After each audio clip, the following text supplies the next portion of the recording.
welcome to Conversations with TMN. Thank you, Sandhya, for having me, and thank you, Karan. It is great meeting both of you. Likewise. Thank you. Yes. Yeah, So, likewise. for our audience that doesn't know about you, your journey, your company, could you please give us a little brief about yourself and your company? And Suvan, yeah. Yeah, so I'll probably start off my what I've been doing for the last few years. So I had basically co-created a fund called Arka Venture Labs in August 2018, along with three other venture funds who came in as anchor investors. And the whole premise was to invest in B2B tech product companies from India who are looking into the US markets for sales.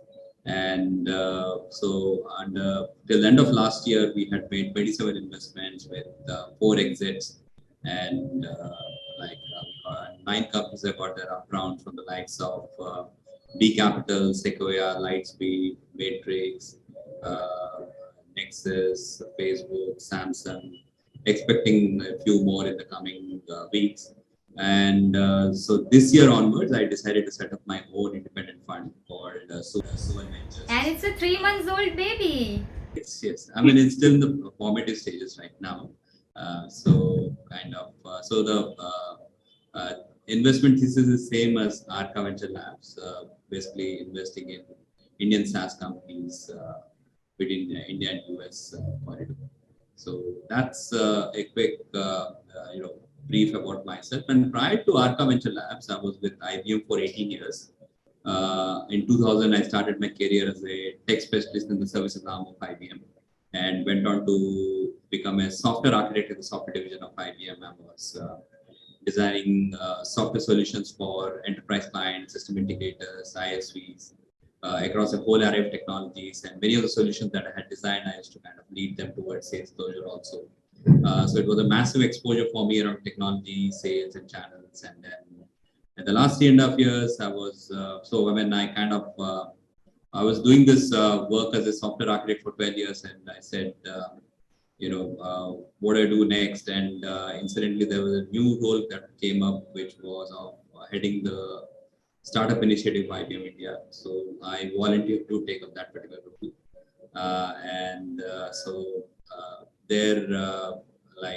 It was like completely, from zero base. I went on to work with startups in the Indian ecosystem.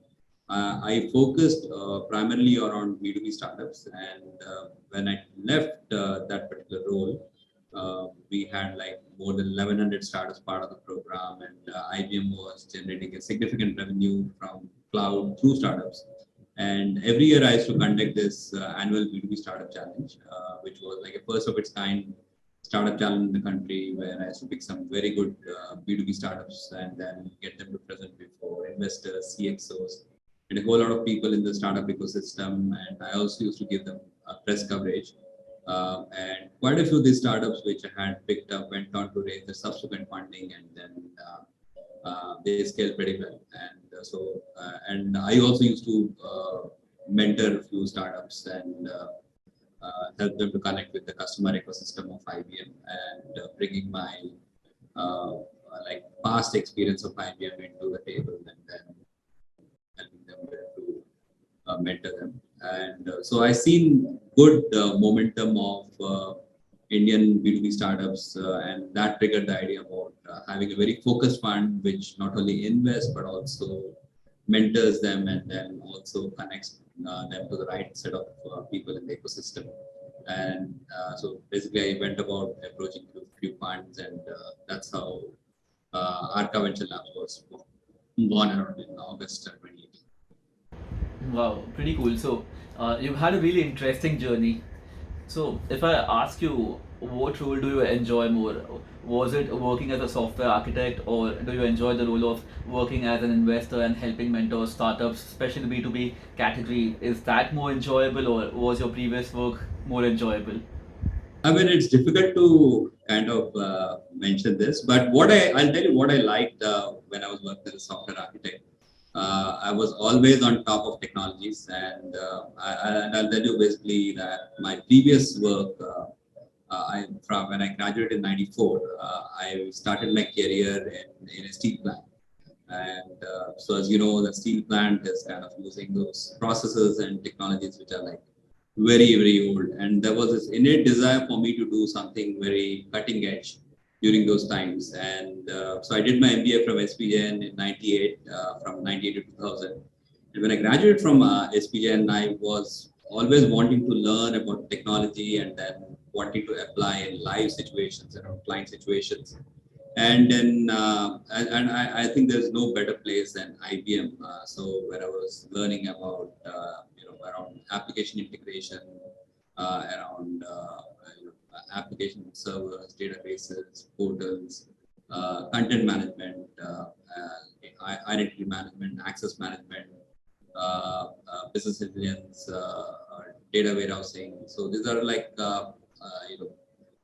pretty new for the customer ecosystem of customer landscape, and I had the fortune of learning this and applying this around live around customer situations and seeing how they were getting implemented, and that was a big satisfaction for me. Now, basically, when I come to the fund aspect, now it's basically bringing that experience that I gained over the years and applying that around startups journey. So whether it is on, so it could be right from product to the product market fit, what is the go-to-market approach, what are the channel strategies, branding, marketing. So applying that, I think, and then you're seeing the results that are coming out because you're working very closely with portfolio companies, and it gives us satisfaction when they kind of scale in the journey. So I would say that both have been very complementary in terms of the experience has been pretty complementary. That's so cool. And so when you work with B2B companies and when you invest in them, what is it that you primarily look at? Is it the founders? Is it the product? Is it the market size? Or is it a factor of all the three? Or are there other criteria that you look at? No, I think you rightly said it's founders, definitely yes. I think founders play a very important role while making an investment, and obviously look into the business problem that they're solving it. How large is that particular business problem, and how painful is that business problem for enterprises? And the more painful, I think the better is the ability for the founder to sell for enterprises. So basically,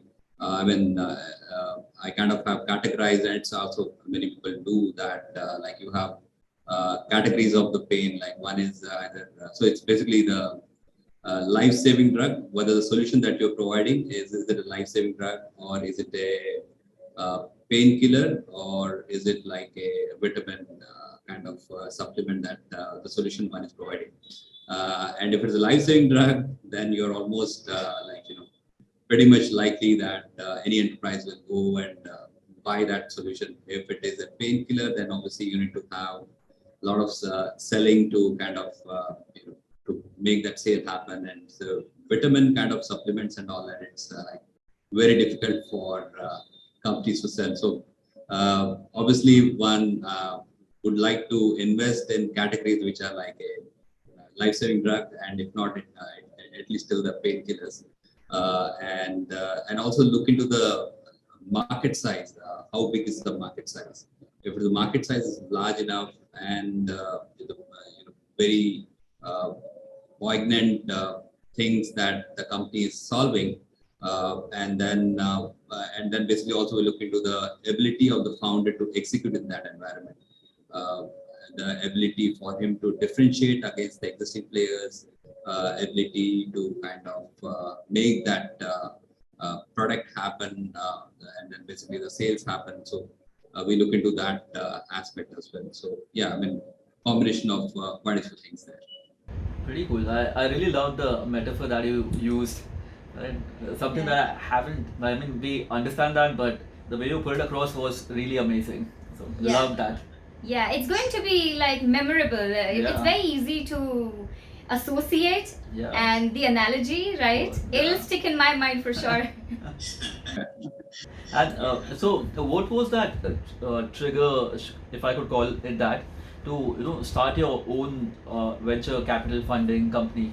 So, there's a lot of experience that I had in my IBM days all around enterprise technologies, sales and channels. And then with Arka Venture Labs, I had co-created along with 3 other partners, made 27 investments, and got some good success results that are coming up. So I was then basically thinking that what next now? So then I decided to say that decided to set up my own independent fund. So that's basically how I would say the evolution for me to go to the next step. And what would you say would be, a kind of a differential between Arca and your new companies? So quite a few learnings that I've been getting over the last few years. Those learnings will be applied into Suvan Ventures. So first is that my entire experience has been always around enterprises, technologies, and then the whole sales portion around that. And so that is something that, and then basically the last 3.5 years, I was only working with B2B SaaS companies. Arka Venture Labs was all around investing into B2B companies between India and US corridor. So that is something as a base I will be taking to move forward into Suvan Ventures. And then the learnings that I got is around what is the optimum ticket size which one would like to invest, what kind of assistance really helps portfolios, and what kind of follow-on investments that I can do from a fund perspective. So these are the kind of learnings which I'll be applying into Suvan Ventures. How does Suvan Ventures provide value to its portfolio companies? Yeah. So one is obviously the investment size, investment basically, not the size. That's the one. And second is that we tend to work very hands-on with portfolio founders. I ask the founders to kind of regard me as an extension of their strategy team, where they can discuss and brainstorm different aspects of the business, which could be that what kind of ways in which they can have that roadmap of that particular product, work closely with them and helping them to define the playbook for the go-to-market, which could be defining their ICPs, defining their branding, helping them to define the branding, messaging, what is the approach for campaign management, working with them. If it's a product-led growth company, then what are the kind of ways in which they can position the website? What is the process flows that one can expect, or the steps one can expect if a client goes and registers them and then get them to convert towards a paying customer? And so all different aspects. It's very getting into the details and nitty-gritties of different aspects. So that is one. And then what I also do is that I have a network of subject matter experts across different aspects of business. And as and when they need those introductions, I make that introductions as well. And then making introductions to co-investors who could be like institutional investors or high net worth individuals or angel investors, making those introductions for co-investments or making those introductions for the investment in the next round. So those is something that I also provide that. So basically, and also with introductions to a lot of partners who could be legal experts or HR consulting companies or system integrators or resellers, which are very important for any SaaS company. So making those introductions as well. To summarize, one is the investments, hands-on mentoring, and then all the necessary introductions to different stakeholders for a SaaS company. Wow, that's really wonderful. So, I was talking to another investor recently, and like he also said that when we invest, we want to make sure all the companies that we've invested in, we have those brainstorming sessions, and I think it's so important for a company when they get an investment to have somebody to bounce off ideas with, to have an outside perspective, and the fact that you're doing that, mentoring them, opening up new connections, and apart from just giving the investment and playing a hands-on role, right? Where they can consider you as a part of the team. That's so beneficial. Pretty cool. And generally, what kind of an investment? I mean, in terms of the amount, what's the average range that you invest in the B2B companies? And is there a certain round where you come in? Is it pre-revenue or the Series A round? Yeah, so I'll be coming in pre-seed and seed stage, and typically I would look into companies which are in the MVP stage. At least they have their MVP in place, and if they are having some early customer validations in terms of revenue, so that's also welcome. And the ticket size of Suvan would be around 200K to 400K, between that range. So that's basically what investment range would be. Got it. And from your previous investments, right, where I think, if I remember correctly, you said you had 27 investments and 9 had successfully raised for the next rounds, and you had 3 exits. So 4 exits, wonderful. So is there a specific company where you know that, hey, this investment was worth it, and why? I mean, why was that worth it? Or no, there was some light bulb moment that, hey, I knew it from that first moment that this would be a home run. No, that's very difficult to say actually. You never know, how things would turn up. But obviously, when we make that investment, we make with the conviction that this company is going to scale well. But yeah, so good set of investments. I'll give you some examples of the companies that we had made investment in the previous fund. One is companies called Obviously.ai. So Obviously.ai, what it does is that it brings the power of predictive analytics in the hands of business users. So predictive analytics is all about predicting what's going to be predicting about the future. It could be the forecast of sales of a company, or the probability of a particular person in the case of an insurance company buying a premium, or the probability of defaulting a premium, again in the case of insurance company. In the case of bank, what is the probability of that particular person to default on a loan EMI payment, or setting up the pricing for a enterprise to their customers. What kind of price range I can put up so that a particular customer of this particular segment is going to buy. So all these questions around predictions, so people enterprise use different softwares. Now this is very complex in nature. One is that you need to have the data set ready.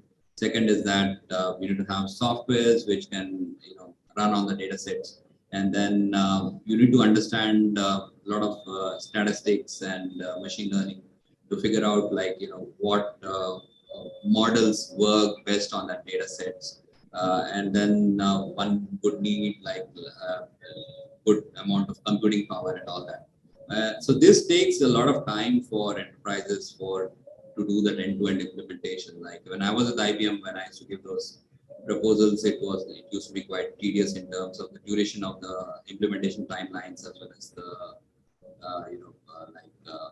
and the cost of that whole thing around software and services. Now, what Obviously.ai brings is that one has to just upload the transactional data to their cloud, and it has got thousands of machine learning models, and will figure out what model or combination of model works best for that data set. And once that models are applied, one can go about doing predictions or forecasting of sales, or a probability of a particular customer to buy a product, or creating those upsell, cross-sell bundles for an e-commerce stores. So all this happens within minutes as compared to days and months of implementation. So that's, I think, a very powerful value proposition especially for the small and medium enterprises. So that's one example of an investment that we had made. I'll give you a couple of more examples. So we have made another investment in a company called Firsthive. I think given that both of you are from marketing background, I think probably you might be able to appreciate this. What Firsthive does is that it pulls out all the customer records in an enterprise, which could be residing in a CRM application, on an ERP application, or Google Analytics, and then push that whole customer identities inside a repository. And once they are pushed in the repository, it uses machine learning to create this one single identity of the customer. And so this provides marketers with a 360-degree view of the customer, and also helps them to reach out to the particular customer through right channel, right time, and with the right messaging. So that's another example of the investment we had made. Then we had made an investment in a company called Essenvia, which is basically it's a more very US centric, and so any medtech company in US, when they have to kind of launch in US, they need to go through an FDA approval, and for getting that approval, they have to submit a big documentation, a big set of documentation, and it's called basically packages, and there is the process flow is called 510K process flow. And it is subject to a lot of errors, and it takes a lot of time. What Essenvia does is that it uses AI to create those documentation and packages. So one is that it reduces the time to create those packages, and second is that it also reduces chances of errors also. So that's another example of the investment we have made. Yeah, so I mean, what I want to basically say is that difficult to, I mean, since it's pretty early stage in which we make that investments, it's really difficult to say which one is going to kind of, come up and be the next unicorn, or where it will go in terms of IPO and all that. True. But really interesting investments. I really could relate to the first two, especially coming from a marketing background and running an agency. Because the fact that you could just predict based on the past data that who are the people who are going to make the payment, and when is the payment likely to come through or not come through. I think so much could be predicted based about the numbers, and especially also about the company where I could use the data from all different platforms and combine the data and get an understanding of which are the right channels to market on, and especially at the right time. That could be really powerful for a small and mid-sized company, which is very limited on the budget. So yeah, pretty cool. And so from all your investments, like you said, right, not every investment is a home run. So was there any specific learning that you had, with a company that did not, completely make it as a home run? And so basically, of all the 27 investments, all have been like are still existing, and then basically we got 4 exits on top of it, and we'll be also hitting around 11 up rounds. So far it's been like pretty good in terms of the kind of investments we have made, and yeah, all are having a decent set of runway, and it's just a question of that how much they'll be able to scale in terms of the next round of investments and the next round of customers and the revenues that they will get. Your company, what's the approach like? Do you also constantly, go out there and seek the right companies, or keep an eye out for, hey, this is a company that I really want to invest in, or is it always that the founders reach out to you? Yeah, so typically the deal flows come through the network of people that I have right now. I mean, I've been in this space for the last 8 to 8.5 years, and so there's a decent set of network here in India as well as in the US. So one is reference coming from network. Second is the reference coming from founders, where founders would say that, okay, there's a friend of mine who is looking for investments, and then that's a second set of deal flows that would come in. And also people reach out directly via the social media network, LinkedIn, and typically it's LinkedIn nowadays. And also through the website people apply. So yeah, different ways in which, and obviously there will be some companies which has come to the notice, and which I think is a great space, and those are also the kind of companies where one would go out and reaching out to them. Great. So if someone were to come and ask you, what makes Suvan different from other funds, what would you tell them? Yeah, so one is the operational experience that I bring to the table, and second is that the way I work with the founders around very hand going into the details and working on different aspects, pretty much hands-on. There are strong testimonials for me from the previous fund, Arka Venture Labs, where they, they vouched on the benefits that they could get through. And basically, and I think if it comes to a B2B company versus a B2C company, it's got a very different set of characteristics. So, and the needs are different, and basically the ability to appreciate the technology has to be there. So, which is where I have been now working over the years around very much deep down into this aspect. So, those needs of a B2B SaaS companies where Suvan would be a good partner to kind of work with. So why do you think the sector you and Suvan are focusing on will be an interesting sector in the times to come? Yeah, so I have been now seeing this evolution of Indian B2B companies since 2014, and it has been phenomenal. Like when I was when I started working with B2B companies, when I was at IBM, I don't recollect there was any probably one or two unicorns I can recollect. But now there are like 15 plus unicorns in this particular space. Freshwork was the one last year which went IPO in NASDAQ, expecting I think a few more in the coming years. And there are a lot of companies which are north of 500 million valuation in this space.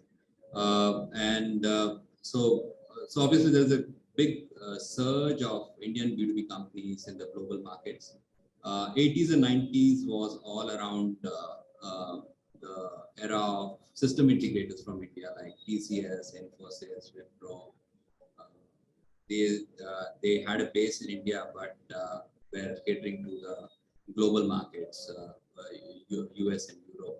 And you know how well they have scaled up. But the next wave is all about the Indian product companies going global. And obviously, we have started seeing a great set of validations coming with the help of these IPOs and unicorns that are there, and a big number of companies. A lot of acquisitions also have happened in this particular space. Arka itself had like 4 acquisitions. 4 of the companies had got their acquisitions. And besides that, Bain and company, every year they come out with a report on Indian SaaS companies. They have predicted like the revenues from Indian SaaS companies is going to be more than $30 billion. And then McKinsey, along with another body, independent body called SaaS Bhumi, they also came out with a report. So they are predicting that by 2030, the valuation of combined valuation of the SaaS companies will be Indian SaaS companies will be around 1.3 trillion. And last year, the investment that went into Indian SaaS company was around $4.5 billion, which was like 170% higher than the investment that went into Indian SaaS companies in 2020. And this is kind of likely to go up. So I think there's a good amount of momentum, good amount of trajectory that we are seeing for Indian SaaS companies, and I think a fund like Arka, a fund like Suvan Ventures can play a very pivotal role by working with great companies early in the life cycle and help them to scale. Why do you think there's such a dramatic growth in the B2B space and the SaaS world, and especially there's so much interest? Is it because we have great engineers here? or is there? Yeah.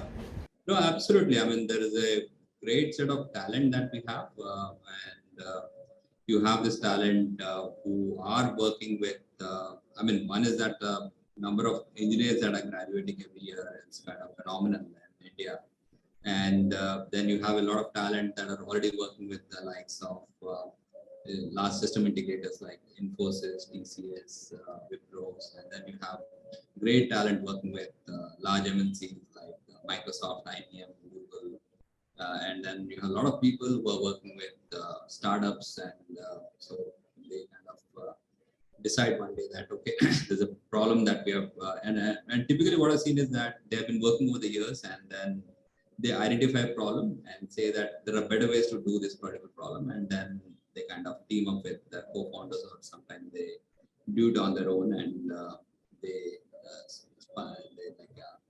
carve out a like they spin out a company, and then that's how they get kind of started. So yeah, so I mean, yeah, you're right. I mean, there's a great set of talent that is coming up, and basically, if you see the evolution, earlier it was mostly around services. Like if any enterprise had a problem, they will invite a system integrators or a services company and say that, can you develop a code for me, right from understanding our requirements, and then, they will basically come up with that architecture, and then they'll go and do all the necessary implementation and all that. The second step that came in was coming out with a whole set of middleware, which will kind of help them to accelerate that whole implementation process. Like, for example, a business process management tool, or something like a application integration tool, which will help to integrate different applications. And I think the next step is all around having a proper end-to-end solution for their set of needs. So, whether it is like the customer data platform that I gave an example, or predictive analytics, or solutions around talent management, or talent recruitment, management of cloud infrastructure. So yeah, that's basically I would say, an evolution from end-to-end code development to actual products which will go and just deploy it in a matter of minutes or days. It is up for for usage and consumption by the client. Got it. Even I did my engineering from Bangalore, BIT, Okay. in computer science. So back at that point, me and my classmates, we always thought of getting placed in the company, and maybe going to the US and settling down there. So we never had the thought of we could start a company. So is it also that apart from the transition from services to products, like you said, there's also a lot of access now. You have great mentors, there's access to funding, there's a lot of awareness about entrepreneurship, and we have a lot of people now going the entrepreneurship route thanks to you, where funding becomes accessible. We have people like you mentoring the companies that you invest in. Is that also playing a crucial role? Oh, absolutely, absolutely. There are great set of people in the ecosystem, right from investors, you have incubators, you have accelerators, you have mentors. And what I'm also seeing is that the enterprises are also kind of pretty much opening up for adoption of startup solutions. So all this is kind of really helping SaaS and B2B ecosystem. Great. And what's the vision with your new company? Where do you see it down the line?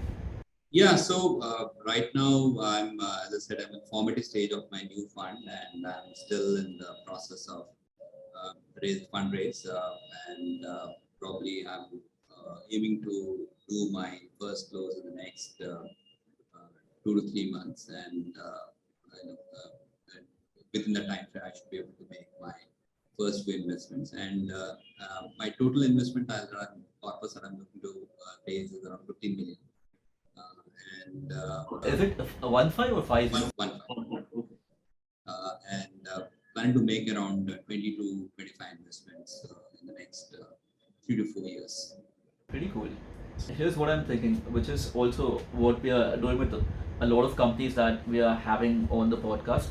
So we could do a follow-up 3 or 5 months down the line when you do your first investment, and this could like be a journey that we talk about. Oh, yeah, absolutely. Would love to do that. Yeah. What do you like doing in your free time, pastime, when you feel like, okay, now this is my time to unwind with family, and this is the first thing I'd like to do? Yeah, so every day I do meditation, which is, and then what I also do is like I do yoga, but that's not every day, but at least I try to do it 3 to 4 times a week. And also I do pranayam, which is the breathing exercises. And like what I was also pretty much into singing. It's been like a little bit of gap over the last few months, but I would like to resume again my. Would you like to resume now? Yeah, I'll be resuming like soon. My probably. Maybe like now, if you want to sing. Maybe a couple of lines. Maybe only if you Yeah. want to. Like no pressure. Okay. So maybe I'll sing one devotional song. Yeah. Let me get the. Radhe Radhe man bole, मन में अमृत रस घोले. राधे राधे मन बोले, मन में अमृत रस घोले. तू ही मेरी आराधना, प्रेममयी है तू साधना. तू ही मेरी आराधना, प्रेममयी है तू साधना. तू जो घूंघट पट खोले, मन में अमृत रस घोले. राधे राधे मन बोले, मन में अमृत रस घोले. मन में अमृत रस घोले, मन में अमृत रस घोले. Wow, that was amazing. My grandfather was a musician, so I could relate to it. So cool. One of the few bhajans on Radha. Basically, you won't find many bhajans there. So, The Great. last sentence was like, I was also about to. I wasn't obviously wanting to sing, my voice right now, but I was like saying the words, lip syncing the words. It's inside my mind. Awesome, yeah, thank And you. what's your take on work and work-life balance? no, I think it's very, very critical to have that balance between work and own time. And probably that is something that I neglected during my IBM days. So, but now I'm getting that, trying to get that balance between work and life. So, any concluding remarks? No, I think basically the idea is to kind of invest in B2B tech product companies between India and US corridor, and basically help the portfolio companies not only with investments but also a very hands-on mentoring on different aspects of the business, and also make necessary introductions to different stakeholders in their journey. So that's basically what Suvan Ventures brings to the table. So yeah, that's basically probably a summary of what we can do. Amazing. And if people have to reach out to you, what's the best place? Would that be LinkedIn? Yeah, LinkedIn, or they can apply on the website also if they are looking for investments. So either way is kind of my response. Great. Perfect. So we'll drop the links in the Yes. description so people could reach out to you. Yeah, sure. All the very best with your vision for Suvan Ventures, and we are certainly going to reconnect, as he said, after 3 to 5 months. It has been amazing having you here. Thank you for sharing your thoughts and how you mentor people out there, mentor founders and encourage them, and what you're looking for. Really wish the best for you, and I'm sure, fingers crossed, there's amazing things that you're going to share in the next video. Thank you, Sandhya. Thank you for the kind wishes, and thank you for having me. Thank you for coming and sharing your vision and giving your time. We look forward to seeing you again once you've invested and talk about your portfolio companies. Absolutely. Thank you, Karan. Thank you, Sandhya.